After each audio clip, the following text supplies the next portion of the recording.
用30分钟，重新看懂一本你以为自己早就读透的书。《三国演义》从来不是一群英雄抢地盘，也不是几个军阀斗心眼儿。它真正可怕的地方，是他把人性放进乱世里，做了一场极大的压力测试。曹操测试现实，孙权测试利益，刘备测试道义，诸葛亮测试信念，司马懿测试底线。最后你会发现，最会赢的人未必最值得敬，最会活的人未必真正活明白。三国最残酷的真相不是天下三分，也不是英雄迟暮，而是当一个时代彻底崩坏以后，什么东西还能保住人的尊严？朋友们，这才是《三国演义》真正高级的地方。它表面写战争，骨子里写秩序；表面写成败，骨子里写人心；表面写谁得天下，骨子里问一句话：人到底可以为了赢，放弃多少东西？要看懂这件事儿，先不要急着看曹操，也不要急着看刘备，先看那个时代。东汉末年为什么会乱？很多人说分久必合，合久必分。这句话很好听，但说了等于没说。真正的原因很简单，路被堵死了，土地被豪族拿走，官位被世家占住，资源被门阀锁死，底层人没有上升通道，读书无门，种地无田，活着无望。于是黄金一起，天下就塌了。那不是几个农民造反，那是旧系统爆炸。一个朝代到了最后，最先坏掉的不是军队，是公平感。公平感一死，秩序就死。秩序一死，所有人都开始重新下注曹操、孙权、刘备，就是在这片废墟上。给出了3种答案。第一种答案是曹操的现实主义。曹操如果放到今天，他不是传统意义上的英雄，他更像一个极端冷静的危机型 CEO。他不讲情怀，先讲存活。他不问你出身，只问你有没有用。他不问你名声，只问你能不能打。他很早就看懂了乱世的规则。太平年间，道德可以装点门面，乱世之中，力量才是硬通货。所以他说，宁叫我负天下人，休叫天下人负我。这句话听起来狠，其实它是一种生存算法。我不再相信别人，我只相信控制权。很多人骂曹操奸，这个骂法太浅。曹操真正厉害的地方不是奸，而是他敢把旧社会最核心的规则打碎。别人还在讲门第，他开始讲能力；别人还在看家族，他开始看绩效。他三下求贤令，本质上就是向天下发布招聘启事。你可以出身低，你可以名声差，你甚至可以有污点，但只要你能办事，我就给你舞台。这在那个时代是非常恐怖的降维打击，因为他把门阀的世袭逻辑换成了乱世的效率逻辑。于是张辽来了，徐晃来了，郭嘉来了，荀攸来了，寒门、降将、奇才、狠人，都被他吸进同一个系统。曹操的集团像什么？像一家狼性极强的战争公司，目标清楚，奖惩直接，速度极快。官渡之战就是这套系统的高光。很多人只看见以少胜多，其实那不是普通的军事奇迹，那是一个高效率组织。打败了一个老贵族联盟。袁绍家大业大，资源多，名声大，可是他的组织太旧，谋士内耗，派系争功，老板犹豫，每个人都精明，每个人都不真正负责。曹操这边不同，他知道自己输不起。许攸来投，说乌巢有粮，曹操马上行动。没有那么多会议，没有那么多流程，也没有那么多面子，只要机会出现，就立刻咬住。朋友们，这就是现实主义的可怕，它不浪漫，但有效；它不温柔，但能赢。官渡之后，北方格局基本定了，曹操从一个危险玩家变成了最大玩家。可是问题来了，所有命运给你的礼物都在暗中写好了价钱。曹操靠现实主义赢得了当下，也用现实主义毒化了未来。当一个组织只讲结果不讲信念，只讲强弱不讲底线，它短期会很能打，长期一定会空心。曹操晚年要加九锡，要走向魏王之位。这个时候，最痛苦的人不是敌人，而是荀彧。荀彧为什么痛苦？因为他不是不知道曹操厉害，他太知道了。他跟曹操那么多年，帮他规划北方，帮他招揽人才，帮他稳定天下。可是荀彧心里有一条线，他跟曹操是为了救汉室，不是为了换一个人篡汉。当他发现曹操越过那条线，他就没有办法再骗自己。曹操送他一个空食盒，什么意思？饭没了，路也没了，你该结束了。荀彧死了，这不是一个谋士的死，这是曹魏道德想象力的死亡。后来孔融死了，崔琰死了，那些有骨头、有洁癖、有名节的人，一个个被清理。曹操以为自己清掉了阻力，其实他清掉了护城河。朋友们，权力也需要护城河，不是城墙，不是军队，是大家心里还相信某些东西不能碰。可是曹操亲手告诉天下，只要力量够大，就可以挟天子，就可以欺孤儿寡母，就可以把名分当工具。那后来司马家照着做，就一点也不奇怪。曹操等于亲自写了一本教材，名字叫《如何用实力改写合法性》。司马懿学完以后，只是把书翻到了最后一章。曹操赢了现在，却输掉了后代。他建立了最强的魏，却也为魏埋下了最深的坑。这就是现实主义的宿命。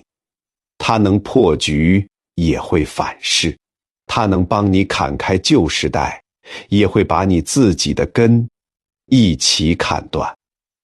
第二种答案是孙权的实用主义。东吴在三国里一直很特别，它不像曹魏那么有压迫感，也不像蜀汉那么有故事感。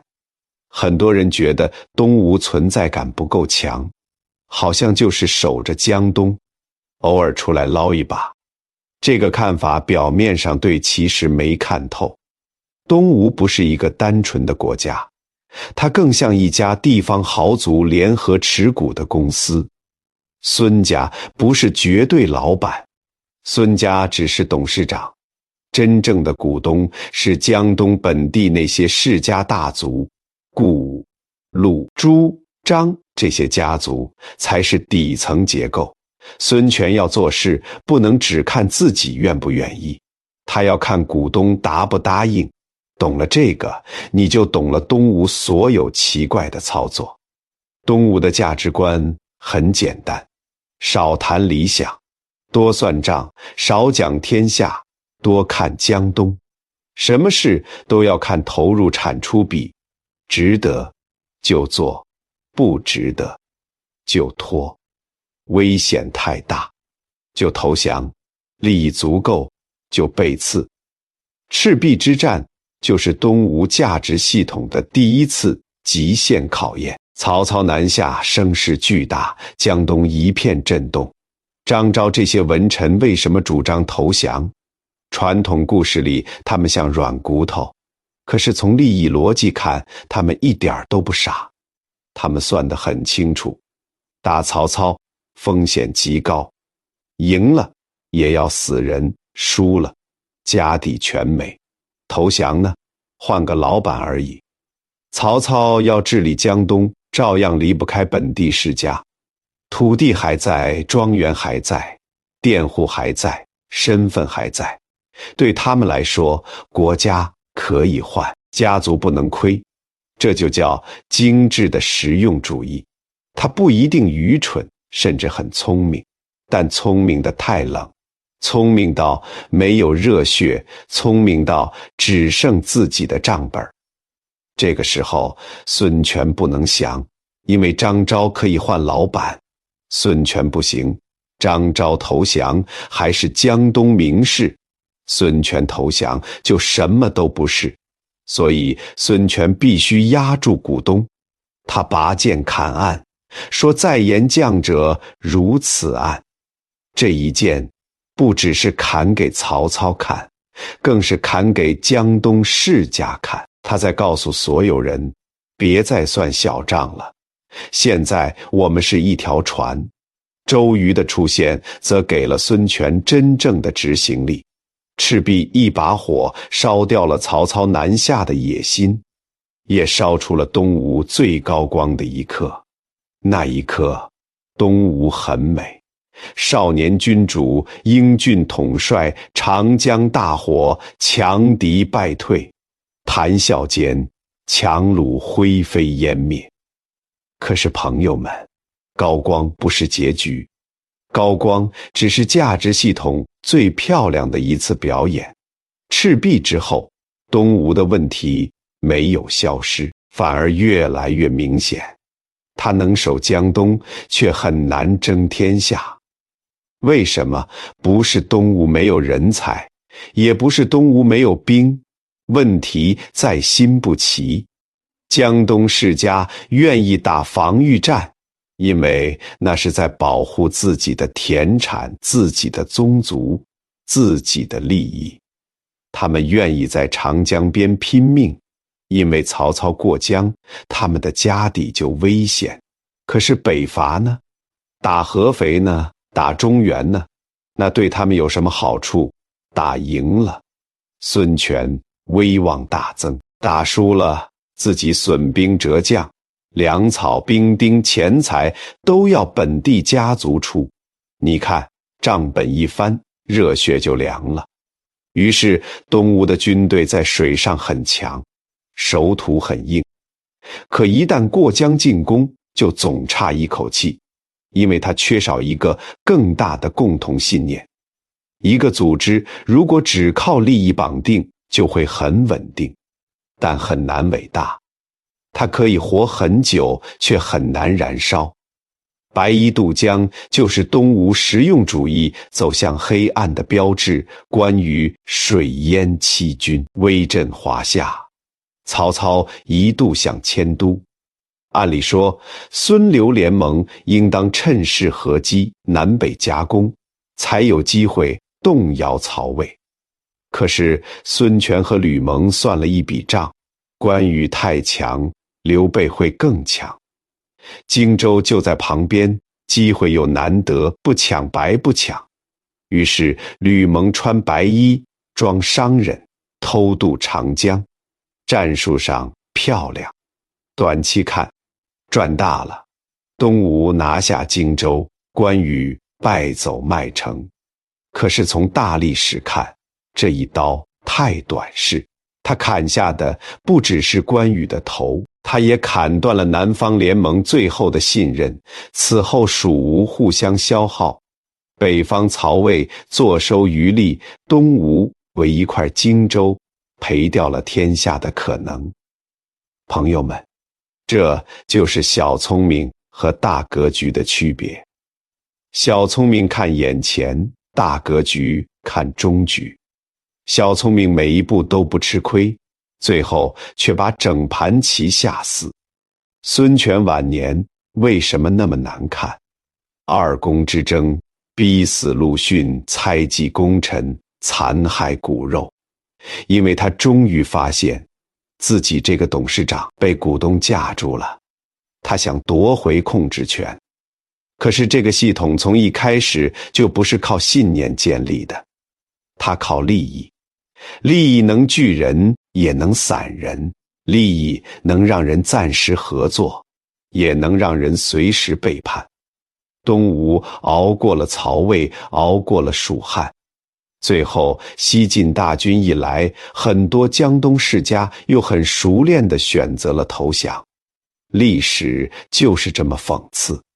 东吴因为会算账，所以活得久，也因为太会算账，所以从未真正走向伟大。第三种答案是刘备和蜀汉的理想主义。讲到这里，三国突然变得不一样了。曹操冷孙权精，一个像刀，一个像算盘。那普通人在这样的世界里算什么？在曹操那里可能是资源，在孙权那里可能是成本。可中国人的故事里总要留一盏灯，哪怕灯很小，哪怕风很大，蜀汉就是这盏灯。刘备如果放到今天，不像一个强势资本家，他更像一个一直失败却死不放弃的信念型创业者。他的履历很难看，起点低，资源少，队伍小，还总是输。卖草鞋的没落宗亲，带着卖枣的关羽和杀猪的张飞，在桃园里磕头结义，听起来热血，放在现实里简直像笑话。别人创业有资金，有资源，有人脉，刘备创业只有一句誓言。可是奇怪就奇怪在这里，曹操有权力，孙权有江东，刘备最开始几乎什么都没有，但他一直有人跟随。为什么？因为他身上有一种乱世里极稀缺的东西，让人觉得自己不是工具。刘备前半生一直投公孙瓒，投陶谦，投曹操，投袁绍，投刘表，一路被打，一路狼狈。可他每次倒下，都有人愿意把他扶起来。因为刘备卖的不是利益，他卖的是一种信任。他告诉身边人，我们不是单纯为了活着，我们要做一件对的事。建安13年，曹操南下，刘备从樊城撤退。这个时候，最震撼的一幕出现了，10几万百姓拖家带口跟着他走，背后是曹操的虎豹骑，一天能跑300里。刘备这边带着百姓，一天走10几里。军事上看，这非常愚蠢。下属劝他先走，把百姓丢下。可是刘备说，做大事要以人为本，现在人家来投我，我怎么忍心抛弃他们？朋友们，这句话不要只当成仁义口号，它是蜀汉的根。曹操用能力聚人，孙权用利益聚人，刘备用仁义聚人，哪一种最高效？当然不是刘备。哪一种最难？恰恰是刘备。因为仁义不能只说，要付代价。挟民渡江，就是刘备把自己的命运和百姓绑在一起。他可能因此被追上，可能因此全军覆没。但也正因为这样，人们才相信他，乱世最贵的不是兵马，是人心。你能骗一个人一时，骗不了一群人一生。关羽为什么跟他？张飞为什么跟他？赵云为什么跟他？诸葛亮为什么愿意出山？因为他们在刘备身上看到了一种笨拙却珍贵的东西。他不只是要赢，他还想赢得像个人。可是理想主义最动人的地方，也正是它最危险的地方。他有时候会为了守住意义，牺牲现实利益。夷陵之战就是蜀汉价值观最惨烈的压力测试。关羽死了，张飞死了，荆州丢了。刘备刚称帝不久，按现实主义看他，应该认曹魏才是大敌。孙刘还要结盟，蜀中要休养，国力要保存。诸葛亮懂，赵云也懂，他们都劝刘备不要打东吴。可是刘备还是去了。很多人说这是昏招，是意气用事，是老年糊涂。这样说也对，但不够深。因为从帝王理性看，刘备错了；从蜀汉的精神合法性看，他又不能不去。蜀汉靠什么立起来？不是靠世家，不是靠财富，不是靠绝对武力，他靠桃园结义，靠兄弟同心，靠仁义二字。关羽被盟友背刺，深受益处。如果刘备为了国家利益，马上和孙权握手言和，那蜀汉还是蜀汉吗？如果兄弟可以不报，誓言可以作废，道义可以打折，那刘备和曹操、孙权还有什么区别？所以夷陵这一战是刘备作为皇帝最不理智的决定，也是他作为大哥最后的坚持。他明知这一步危险，还是走了，结果很惨。陆逊火烧连营，蜀汉精锐大损，刘备退到白帝城，英雄迟暮，万念俱灰。可是我们为什么仍然会为他叹息？因为他不是输给了算计，他是输给了自己不肯放下的情谊。现实可以说他错，人心却不忍心全盘否定他。因为我们每个人心里都知道，一个完全只讲厉害不讲情义的人，赢了也可怕。刘备死前把蜀汉交给诸葛亮，真正的悲剧从这里进入最深处。诸葛亮接手的不是一个正常国家，是一个受重伤的理想。他面对的是外有强魏，旁有东吴，内有叛乱，国小民疲。换作一般人，先苟住别折腾，能活一天算一天。可是诸葛亮没有这样做，他先修补国家平南中，稳内部，恢复生产，重新结盟。等蜀汉稍微缓过来，他又做了一件最不现实的事。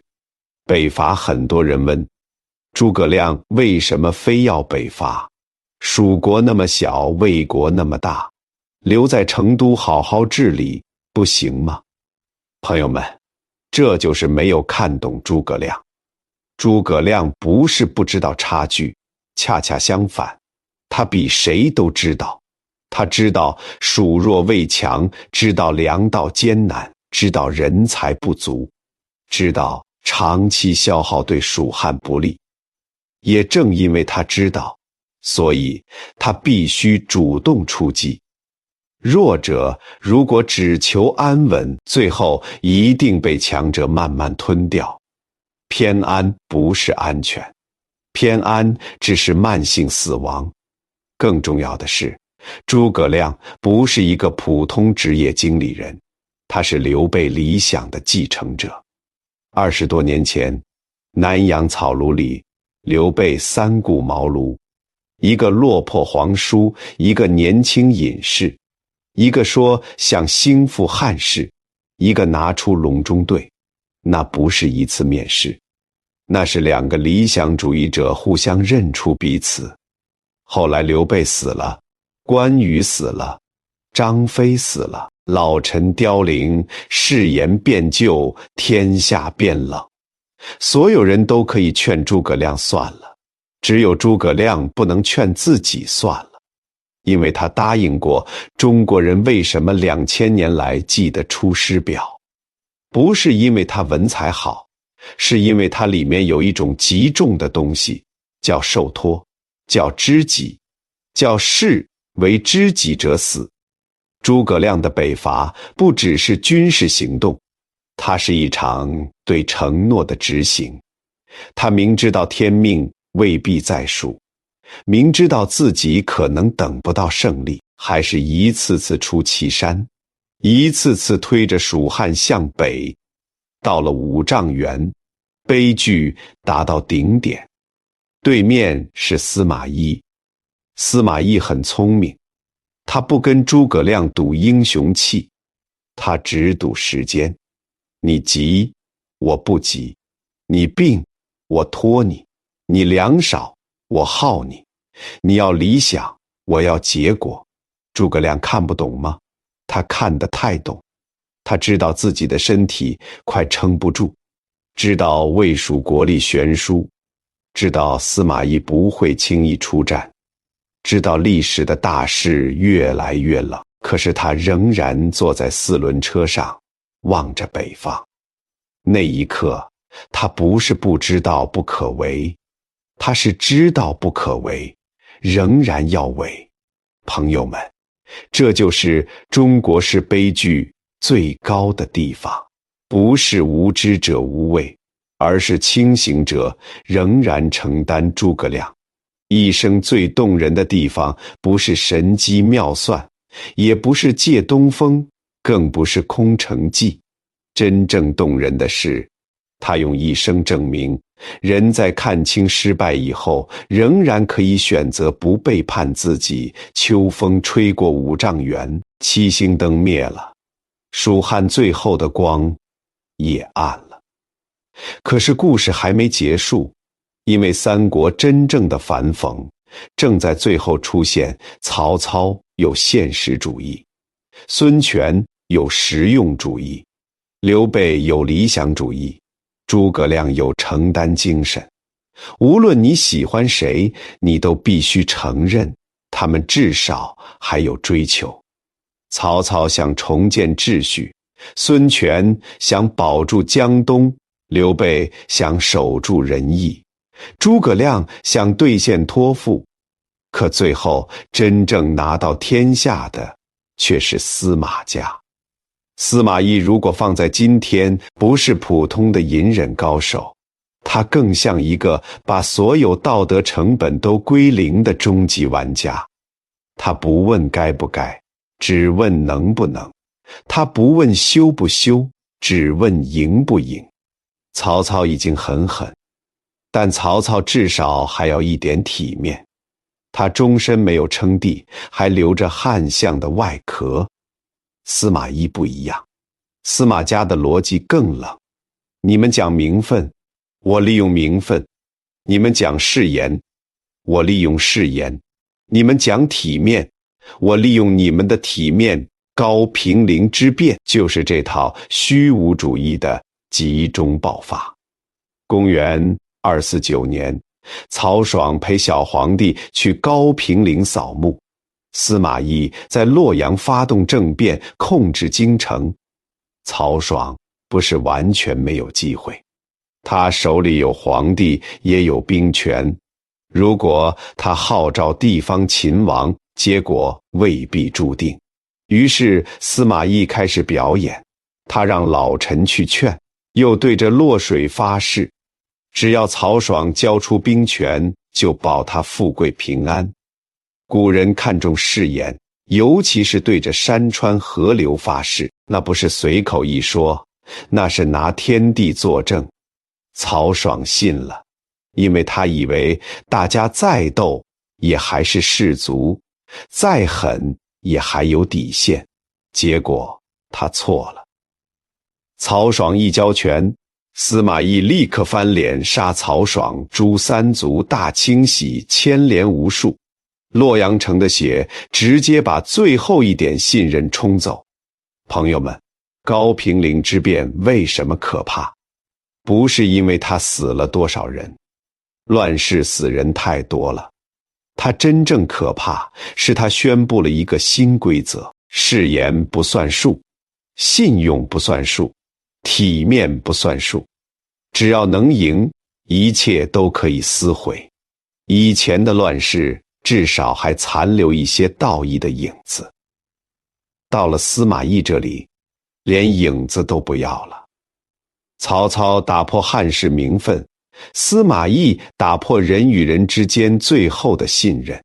曹操让人知道，权力可以替代合法性；司马懿让人知道，胜利可以吞掉一切羞耻。这就是三国最后的黑洞。他告诉我们，一个时代如果只剩赢，最后赢的一定不是英雄，一定是最没有底线的人。司马家最后得了天下，可是这个天下很快就烂了。晋朝为什么让后人不服？因为它缺少道德合法性，它不是从光明中长出来的，它是从背叛里爬出来的。这样的政权，外表统一，内部虚弱，没有共同信念，没有精神根基。很快，八王之乱爆发，骨肉相残，权贵互斗。接着就是更大的灾难，神州陆沉，天下破碎。你看，历史很公平，靠极端无底线赢来的东西，最后也会被无底线吞掉。司马家拿到了三国的结果，却没有拿到三国的灵魂。可是就在这种绝望里，还有最后一丝火，那个人叫姜维。诸葛亮死后，蜀汉越来越弱，魏军兵临成都，刘禅投降。很多人都放下了，可是姜维不肯。他不是不知道大势已去，也不是不知道蜀汉已经没有多少筹码，可他仍然想搏最后一次。他假意投降，试图挑动魏军内乱。他给刘禅写信，说请陛下忍几天屈辱，我要让社稷危而复安，让日月忧而复明。朋友们，这句话听起来多傻！一个亡国将军还想翻盘，一个破碎政权还想复明。可是正是这种傻，让人鼻酸，因为这不是算计，这是守护。姜维最后失败了，他拔剑自刎。那一刻，桃园的火，五丈原的灯，出师表的泪，好像都一起灭了。三国到这里，现实上结束了。司马家赢了，蜀汉亡了，东吴也终将投降，英雄们散了，白骨埋了，江山换姓了。可是朋友们，真正奇怪的事情发生在后来。2000年过去了，我们今天提起三国，到底先想起谁？我们先想起司马炎吗？先想起晋朝统一吗？先想起洛水之事吗？不是，我们想起的是桃园结义，是关羽千里走单骑，是赵云长坂坡救主，是张飞一生断桥，是周瑜赤壁火起，是刘备白帝托孤，是诸葛亮鞠躬尽瘁，死而后已。你看，现实的胜利者未必是精神的胜利者，历史的结果会被强者拿走，历史的记忆却由人心投票。司马家拿走了天下，却没有拿走尊敬；刘备和诸葛亮失去了天下，却住进了中国人的精神世界。为什么？因为人不是只崇拜成功，人还会敬重那些明知代价很大，仍然守住底线的人。人不是只记得赢家，人还会记得那些输了现实却没有输掉灵魂的人。这就是《三国演义》真正伟大的地方。他没有简单告诉你好人一定赢，他很残酷。他让你看见好人也会输，忠臣也会死，理想也会碎，小人也能得势，背叛也能成功。可是他又告诉你，现实的输赢不是最终审判。一个人真正留下些什么，不看他拿到多少权力，要看他有没有在黑暗里点过灯。曹操让我们看见现实的力量，孙权让我们看见利益的精明，刘备让我们看见仁义的重量，诸葛亮让我们看见承诺的极限，司马懿让我们看见无底线的胜利有多寒冷。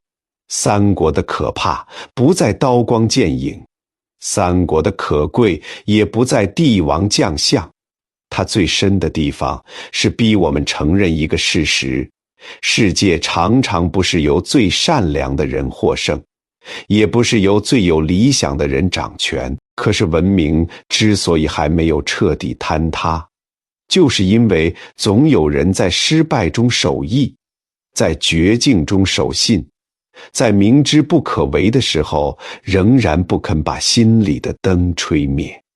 滚滚长江东逝水，浪花淘尽英雄。权力会过去，王朝会过去，算盘会过去，阴谋也会过去。留下来的是那些让人想起就心头一热的瞬间。桃源树下的一拜，长坂坡上的一骑，赤壁江面的那把火，白帝城里的那次托付，五丈原秋风里的那盏灯。他们告诉我们，历史的进程也许会被卑鄙者短暂夺走，但历史的丰碑永远只为高贵的灵魂而立。愿你看懂三国之后，不只是学会算计，也不要只是崇拜强者。愿你在看透现实的冷酷以后，仍然知道什么不能卖，什么不能丢，什么不能忘。因为人这一生，真正重要的不是你有没有赢过所有人，而是当世界逼你低头的时候，你有没有守住心里最后那一点光。